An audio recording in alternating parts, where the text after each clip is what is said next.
Hello दोस्तों, कैसे हो? मैं रमेश चौधरी स्वागत करता हूं आप सभी का क्यूरियस अकेडमी के ऑनलाइन प्लेटफॉर्म पर, जिसमें आज हम बात करेंगे पैरामेडिकल फील्ड में एक डिप्लोमा कोर्स डीआरटी के अंदर क्या सिलेबस रहता है। फर्स्ट ईयर और सेकंड ईयर दोनों का अपन पूरा डिटेल में सिलेबस देखने वाले हैं और इसमें आपको किस तरह से पढ़ना होता है और जो डीआरटी के फर्स्ट ईयर और सेकंड ईयर में किस तरह के एग्जाम होता है आपके और उसमें किस तरह के क्वेश्चन पूछे जाते हैं और आपको किस तरह से तैयारी करनी है, इन सारी चीजों के बारे में आप आज अपन इस वीडियो के अंदर डिटेल में बातचीत करने वाले हैं। सबसे पहले देखते हैं डीआरटी फर्स्ट ईयर का सिलेबस उसमें क्या है और फिर सेकंड ईयर के बारे में बात करेंगे। सबसे पहले बात करते हैं डीआरटी कोर्स के अंदर क्या होता है, कितने साल का ड्यूरेशन होता है, वो सारी चीजें देखते हैं और क्या बनते हैं आप।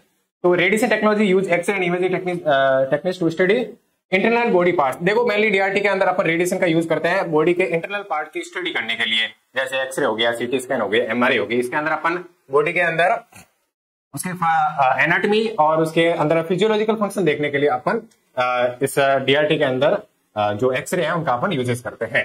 साथ ही इसके अंदर थेरेपी की भी चीजें आती है, जिसके अंदर अपन ट्रीटमेंट प्लानिंग वगैरह, जो कैंसर पेशेंट है उनकी ट्रीटमेंट वगैरह के अंदर भी अपन रेडिएशन का यूज करते हैं, जो सारा अपन डीआरटी के अंदर पढ़ते हैं। It's play a vital role in diagnostic and treatment of disease. देख लीजिए, एक तो डायग्नोस्टिक मतलब रोगों का पता करने के लिए बॉडी के अंदर किस चीज में क्या कमी है, कोई डिसेबिलिटी तो नहीं है, ये सारी चीजों को जानने के लिए अपन जो एनाटॉमी और फिजियोलॉजिकल फंक्शन जानने के लिए अपन रेडिएशन का यूज करते हैं, वो सारा डायग्नोस्टिक के अंदर आता है। और साथ में ट्रीटमेंट ऑफ डिजीज, जैसे कैंसर, मेनली अपन कैंसर वगैरह जो मेलिग्नेंसी होती है उनका अपन उपचार करने के लिए यूज करते हैं, ये सारे डीआरटी के अंदर ही आते हैं। Radiographer operate imaging machines like x-ray, CT scan, MRI. ये सारे रेडियोग्राफर है वो मशीनों को इनको ऑपरेट करते हैं। सीटी स्कैन, एमआरआई हो गया, एक्सरे हो गया। लेकिन जो डीआरटी वाले होते हैं वो थेरेपी का भी काम कर सकते हैं। डीआरटी को ये अभी तक अपॉर्चुनिटी नहीं है ये वाली, ठीक है। This course offer theoretical knowledge and hand on skill needed in hospital and diagnostic centre, ठीक है। इस कोर्स के अंदर अपन जो थ्योरेटिकल नॉलेज के साथ में प्रैक्टिकल चीजें भी देखते हैं डायग्नोस्टिक सेंटर के अंदर। अब बात करेंगे अपन कोर्स ड्यूरेशन और उसके स्ट्रक्चर के बारे में। जो कोर्स है डिप्लोमा इन रेडिएशन टेक्नोलॉजी, ये मेनली 2 ईयर का कोर्स होता है और ईच ईयर इंक्लूडिंग थ्योरी के 4 पेपर होते हैं इसके अंदर, है ना। 4 थ्योरी के पेपर और 1 प्रैक्टिकल एग्जाम होता है इसके अंदर, है ना। टोटल 5 एग्जाम होता है डीआरटी के स्टूडेंट के लिए फर्स्ट ईयर और सेकंड ईयर के अंदर। 4 सब्जेक्ट फर्स्ट ईयर के, फिर 1 प्रैक्टिकल एग्जाम और 4 सब्जेक्ट ही सेकंड ईयर में होता है और 1 प्रैक्टिकल एग्जाम होता है, ठीक है।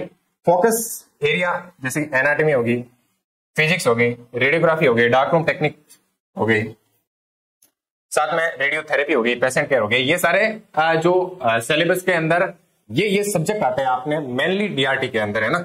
This course combine academic study plus practical hospital training, दोनों होते हैं। एकेडमिक स्टडी के साथ में अपने हॉस्पिटल ट्रेनिंग भी होती है जो प्रैक्टिस के अंदर आती है। इसमें क्या है कि अपने को थ्योरेटिकल नॉलेज के साथ में प्रैक्टिकल चीजों का भी नॉलेज होना चाहिए, क्योंकि आगे जब अपन किसी भी डायग्नोस्टिक सेंटर या हॉस्पिटल को ज्वाइन करेंगे तो वहां पर अपना प्रैक्टिकल नॉलेज की एक बहुत ज्यादा अहमियत रहती है। तो थ्योरेटिकल और प्रैक्टिकल ट्रेनिंग दोनों जरूरी है इसमें। अब बात करेंगे अपन फर्स्ट ईयर के अंदर क्या क्या सिलेबस है। फर्स्ट ईयर की यदि अपन बात करें तो इसके अंदर जो फर्स्ट पेपर है उसमें एनाटॉमी, फिजियोलॉजी,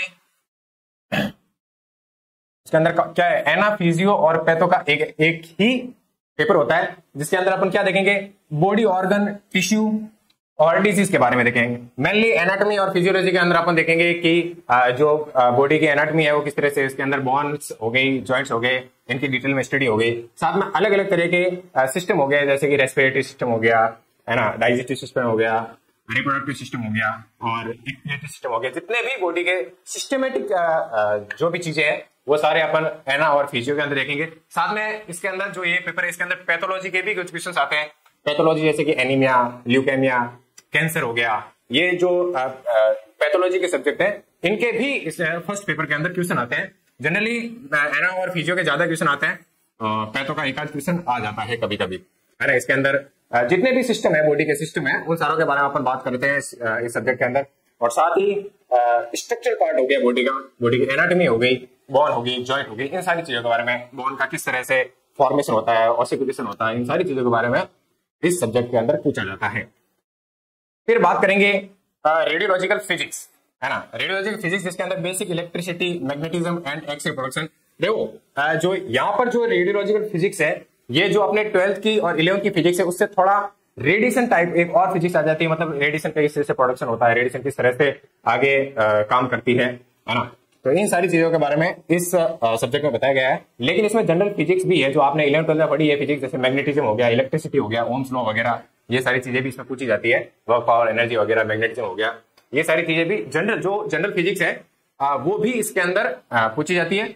और साथ में कुछ रेडिएशन रिलेटेड भी चीजें इस सब्जेक्ट के अंदर है, मतलब एक्सरे का किस तरह से प्रोडक्शन हो गया, ये सारी चीजें भी इस रेडियोलॉजिकल फिजिक्स सब्जेक्ट के अंदर आपके आती हैं। फिर थर्ड पेपर है रेडियोग्राफी। रेडियोग्राफी के दो पेपर होते हैं, एक फर्स्ट ईयर के अंदर और एक सेकंड ईयर के अंदर। फर्स्ट ईयर में जो जनरल रेडियोग्राफी है वो आता है, जिसके अंदर एक्सरे इमेजिंग ऑफ स्कल हो गया, चेस्ट हो गया, लिम्स हो गया, एब्डोमेन हो गया, स्पाइन हो गया। मतलब अपन ये सारा जनरली एक्सरे की पोजिशनिंग है ना, मतलब यदि आपको चेस्ट का एक्सरे करना है तो किस किस तरीके से अपन चेस्ट का एक्सरे कर सकते हैं, कौन कौन सी पोजीशन होती है, मतलब हर एक पार्ट की 5-6 व्यू होता है, जिस तरह से अपन अलग अलग तरीके से उन व्यू से अपन उनकी इमेज निकाल सकते हैं। जैसे चेस्ट हो गया, स्कल हो गया, हैंड हो गए, फुट हो गया, एब्डोमेन हो गया, पेल्विस हो गया, इनके अलग अलग जो भी एक्सरे के व्यूज होते हैं वो सारे अपन इस पेपर के अंदर जो रेडियोग्राफी है इसके अंदर अपन पढ़ने वाले हैं, जो किस तरह से अपन इमेजिंग लेते हैं एक्सरे की, है ना। फिर आता है फोर्थ पेपर डार्क रूम और प्रोसीड्यूर। डार्क रूम एक फिल्म प्रोसेसिंग रूम होता है, जिसके अंदर मेनली अपन जो एक्सरे करने के बाद में जो फिल्म होती है उसको किस तरह से प्रोसेस करते हैं, ताकि जो एक रेडियोग्राफी फिल्म है उसके ऊपर इमेज किस तरह से आती है, ये सारा एक प्रोसेसर होता है, एक डार्क रूम होता है, उसके अंदर ये सारी चीजें होती है। तो क्या होता है डार्क रूम, उसके अंदर कौन कौन से इक्विपमेंट होते हैं, किस तरह से फिल्म की प्रोसेसिंग होती है, ये सारी चीजें अपन इस डार्क रूम और फिल्म प्रोसीड्यूर के अंदर देखते हैं। इसमें देखो फिल्म प्रोसेसिंग हो गया, image quality, dark room safety, ये सारी चीजें अपन इस डार्क रूम वाले सब्जेक्ट के अंदर देखते हैं। तो ये 4 सब्जेक्ट डीआरटी फर्स्ट ईयर के अंदर आते हैं, और एक इसमें प्रैक्टिकल एग्जाम होता है, जो हर एक कॉलेज का अलग से प्रैक्टिकल एग्जाम होता है, और उस प्रैक्टिकल एग्जाम के अंदर आपका वाइवा होता है, और उस वाइवा के आधार पर आपके नंबर जुड़ते हैं, है ना। तो स्किल लैब मतलब hand on training with x-ray machine and image handling, ठीक है। ये होगी बात, ये डीआरटी फर्स्ट ईयर की बात हो गई। अब बात करेंगे सेकंड ईयर के अंदर कौन कौन से सब्जेक्ट है उनकी। देखो सेकंड ईयर के अंदर जो पहला सब्जेक्ट है वो रेडियोग्राफी सेकंड है, जो स्पेशल वाली है। जो फर्स्ट ईयर के अंदर आया था ये नॉर्मल था, जिसमें एक्सरे के जितने भी व्यूज है, एक्सरे को यूज करके अपन जो एक्सरे है जनरल एक्सरे निकालते हैं नॉर्मल, उनके बारे में रेडियोग्राफी का फर्स्ट पेपर में है। लेकिन जो सेकंड ईयर की बात करते हैं रेडियोग्राफी सेकंड पेपर, उसके अंदर कुछ और भी चीजें आ जाती है, जैसे कि special imaging and contrast study, special imaging and contrast study. तो ये चीज भी इसके अंदर आ जाती है, स्पेशल इमेजिंग और कॉन्ट्रास्ट स्टडी, मतलब अपन कॉन्ट्रास्ट का यूज करते हैं। कुछ ऐसे एक्सरेज वगैरह होते हैं, ऐसी सीटी स्कैन एमआरआई होती है, जिसके अंदर अपन कॉन्ट्रास्ट का यूज करके इमेज को लेते हैं। तो वो सारी चीजें भी जो ये डीआरटी के सेकंड ईयर का जो फर्स्ट पेपर है उसके अंदर आई। फिर बात करेंगे रेडियोथेरेपी एंड रेडिएशन प्रोटेक्शन, ये सेकंड पेपर है डीआरटी का सेकंड ईयर का, जिसके अंदर अपन कैंसर की ट्रीटमेंट वगैरह के बारे में बात करेंगे, और रेडिएशन सेफ्टी, इन चीजों के बारे में अपन इस पेपर में देखने वाले हैं। कैंसर का ट्रीटमेंट अपन कौन कौन सी मशीनों से कर सकते हैं, अलग अलग तरीके की मशीनें हैं, इसके अंदर हो गया लिनेक हो गया, कोबाल्ट 60 हो गया, ब्रेकीथेरेपी हो गया, ऐसे बहुत सारी कैंसर की ट्रीटमेंट की मशीनें हैं, उनके बारे में अपन इसमें बात करने वाले हैं। रेडियोथेरेपी एंड रेडिएशन प्रोटेक्शन, साथ में रेडिएशन प्रोटेक्शन के अंदर अपन रेडिएशन से किस तरह से जो अनवांटेड रेडिएशन है उनसे अपन किस तरह से बच सकते हैं, उन सारी चीजों के बारे में इसमें बात कर रखी है ना। तो ये सेकंड पेपर के अंदर ये सारी चीजें हैं। फिर जो थर्ड पेपर है उसमें रिसेंट एडवांसेस का पेपर है रेडियोग्राफी के अंदर, जिसके अंदर जनरली अपन CT scan, MRI, ultrasound, PET scan और डिजिटल रेडियोग्राफी, मतलब डीआर और सीआर दो अलग अलग रेडियोग्राफी होती है, उनके बारे में अपन जो थर्ड पेपर है इसके अंदर पढ़ते हैं। सीटी स्कैन के क्या क्या कंपोनेंट होता है, इसका प्रिंसिपल क्या होता है, किस तरह से सीटी स्कैन काम करती है, इसके क्या क्या एडवांटेज है, क्या क्या इसके डिसएडवांटेज है, इन सारी चीजों के बारे में अपन इस पेपर में पढ़ने वाला है। सीटी स्कैन हो गया, एमआरआई होगी, अल्ट्रासाउंड होगी, एक पेट स्कैन होता है, पेट सीटी या पेट स्कैन बोल सकते हैं अपन उसको, वो हो गया। डीआर और सीआर अलग अलग दो एक्सरे की मशीनें हैं, उनके बारे में अपन जो थर्ड पेपर है इसके अंदर पूरी डिटेल में स्टडी करते हैं। फिर फोर्थ पेपर आता है जिसमें पेशेंट केयर और हॉस्पिटल मैनेजमेंट का एक फोर्थ पेपर होता है। इसके अंदर अपन देखते हैं कि यदि कोई पेशेंट रेडियो डायग्नोस्टिक डिपार्टमेंट के अंदर आता है कोई भी जांच करवाने के लिए, जो रेडिएशन के थ्रू जांच हो रही है, तो अपन किस तरह से उसको सेफ्टी का उसको बताएंगे, उसको गाइड करेंगे, और साथ में जो भी उसके रिलेटिव या कोई भी आ रहा है साथ में पेशेंट के, तो उसको किस तरह से सजेस्ट करेंगे, क्या क्या उसको जांचें करवानी है, यदि कोई भी अपन सीटी स्कैन या एमआरआई करवाते हैं उससे पहले कौन कौन सी जांचों की रिक्वायरमेंट होती है वो करवाएंगे, और जितनी भी सेफ्टी इंस्ट्रक्शन है उन सारी चीजों को अपन सारी चीजें पेशेंट को बताएंगे और फिर आगे का प्रोसीजर करेंगे, है ना। तो सेफ्टी का भी एक बहुत बड़ा रोल रहता है, क्योंकि रेडिएशन है वो हार्मफुल होती है, अनवांटेड रेडिएशन हार्मफुल होती है। इसमें सेफ्टी हो गया, बायोमेडिकल वेस्ट भी यूज करते हैं अपन, जो कॉन्ट्रास्ट होता है उसके अंदर अपन नीडल वगैरह यूज करते हैं, फिर वो बायोलॉजिकल जो भी वेस्ट होता है उसको कहाँ सही जगह पे डालना होता है, ये सारी सेफ्टी गाइडेंस के अंदर ही आते हैं। सेफ बायोलॉजिकल वेस्ट मैनेजमेंट वगैरह, मतलब हॉस्पिटल केयर, पेशेंट केयर और जो बायोलॉजिकल वेस्ट है उनको किस तरह से अपन मैनेजमेंट कर सकते हैं, इन सारी चीजों के बारे में जो फोर्थ पेपर है उसके अंदर बताया गया है। फिर सेकेंड ईयर के अंदर भी एक प्रैक्टिकल एग्जाम होता है, उसके अंदर अपन इक्विपमेंट हैंडलिंग और मेंटेनेंस के बारे में आपने से पूछा जाता है, और जो एक्सटर्नल आते हैं वो अलग अलग तरीके का वायरो वगैरह लेते हैं, उसमें अलग अलग क्वेश्चन पूछ सकते हैं और उनके अपने को जवाब देने होते हैं। तो ये तो बात कर ली अपने डीआरटी फर्स्ट ईयर और सेकंड ईयर में क्या क्या सिलेबस रहता है, उसके अंदर कौन कौन से सब्जेक्ट रहते हैं और क्या थ्योरेटिकल और प्रैक्टिकल एग्जाम किस तरह से होते हैं, इन सारी चीजों के बारे में। देखो पहले बच्चों थ्योरेटिकल एग्जाम होते हैं, 4 एग्जाम होने के बाद में आपका एक महीने बाद में, महीना या 10-15 दिन के बाद में एक प्रैक्टिकल एग्जाम होता है, उसके बाद में आपका एक ईयर का पूरा कोर्स खत्म होता है। इसके बाद हम बात करेंगे कि लर्निंग आउटकम्स के बारे में, जैसे कि अल्ट्रासाउंड नहीं, understand how radiation interact with the human body, है ना। ये और भी अपन चीजें इसमें क्या क्या पढ़ने वाले हैं, जैसे कि जो रेडिएशन है वो जब ह्यूमन बॉडी पर अटैक करती है तो वो किस तरह से रिएक्ट करती है, किस तरह से इंटरेक्ट करती है, उसमें कौन कौन से इफेक्ट होते हैं, वो सारी चीजें भी इसके अंदर आती है। Now principle of x-ray and advance imaging machine, x-ray और एडवांस इमेजिंग मशीन के बारे में अपन स्टडी करते हैं, उनका प्रिंसिपल वगैरह सारी चीजें देखते हैं।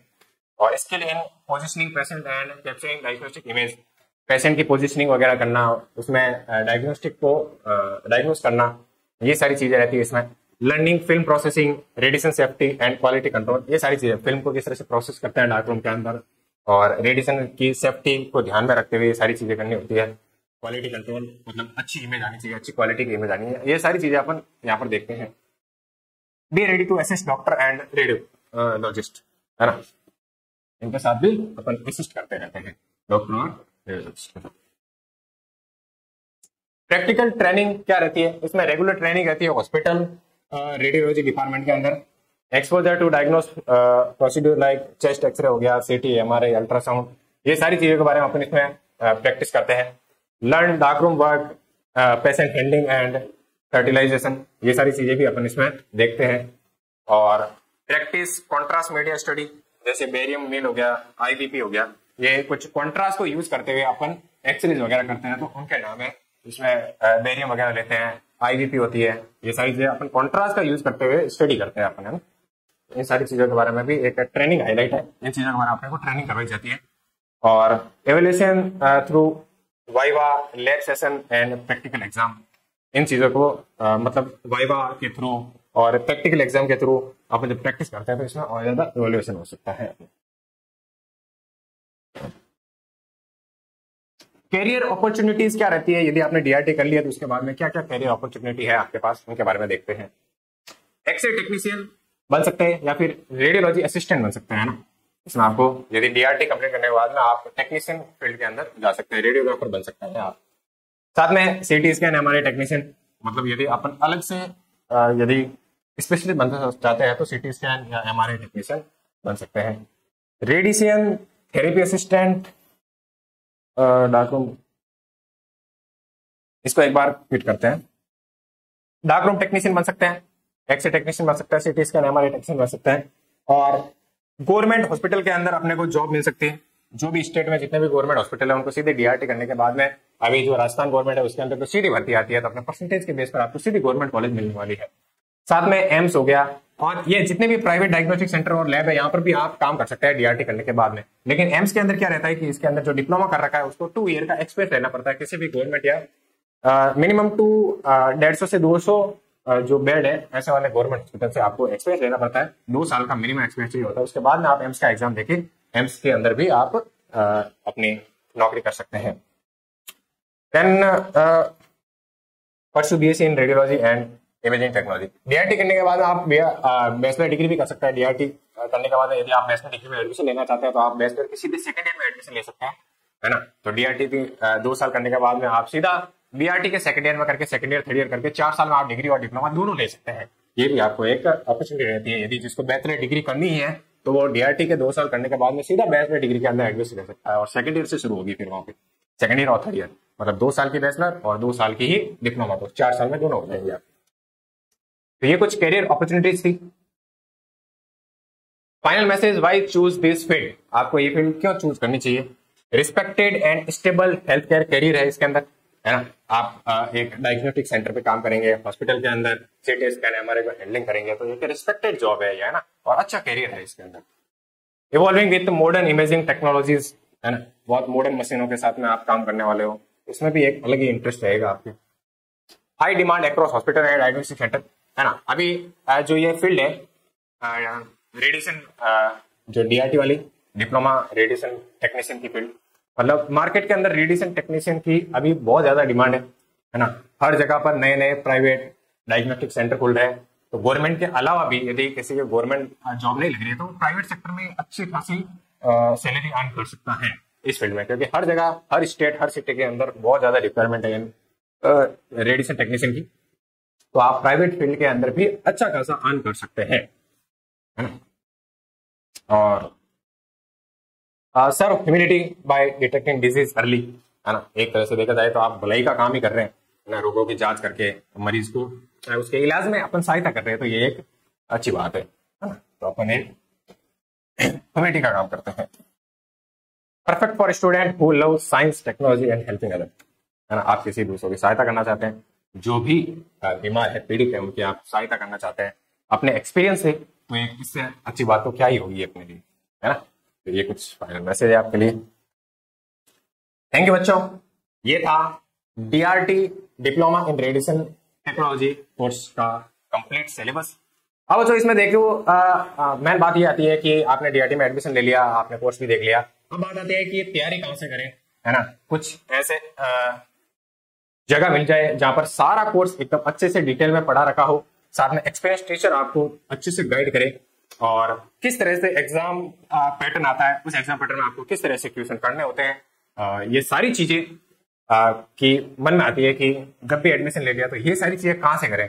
तो बच्चों किरोसा अकेडमी के ऊपर अभी हम लेके आ रहे हैं एक डीआरटी का कंप्लीट बैच, फर्स्ट ईयर और सेकंड ईयर का, जिसके अंदर अपन डिटेल में पूरी हर एक सब्जेक्ट को पूरा डिटेल में पढ़ाने वाले हैं। साथ ही जो प्रीवियस ईयर में जितने भी क्वेश्चन आ रखे हैं, जितने भी एग्जाम पैटर्न है, जो प्रीवियस ईयर के जितने भी पेपर है, उन सारों को अपन इसी बैच के अंदर पूरा डिटेल में करवाने वाले हैं। और साथ में अपन ये भी बताएंगे कि आगे जो एग्जाम हो रहे हैं उसके अंदर कौन से क्वेश्चन आने की प्रोबेबिलिटी सबसे ज्यादा रहेगी और किस तरह का एग्जाम पैटर्न रह सकता है। इन सारी चीजों के बारे में अपन डीआरटी कोर्स के अंदर बताने वाले हैं, जो किरोसा अकेडमी पर जल्द ही लॉन्च होने वाला है। तो बच्चों आप जो भी बच्चे डीआरटी कर रहे हैं वो एक बार इस कोर्स को जरूर इनरोल करना, और आपकी स्टडी में एक बहुत ही अच्छा बूस्ट मिलने वाला है, तो आप जरूर ट्राई करना। मिलते हैं बच्चों इसी तरह अगले किसी इन्फॉर्मेटिव वीडियो में, तब तक के लिए धन्यवाद।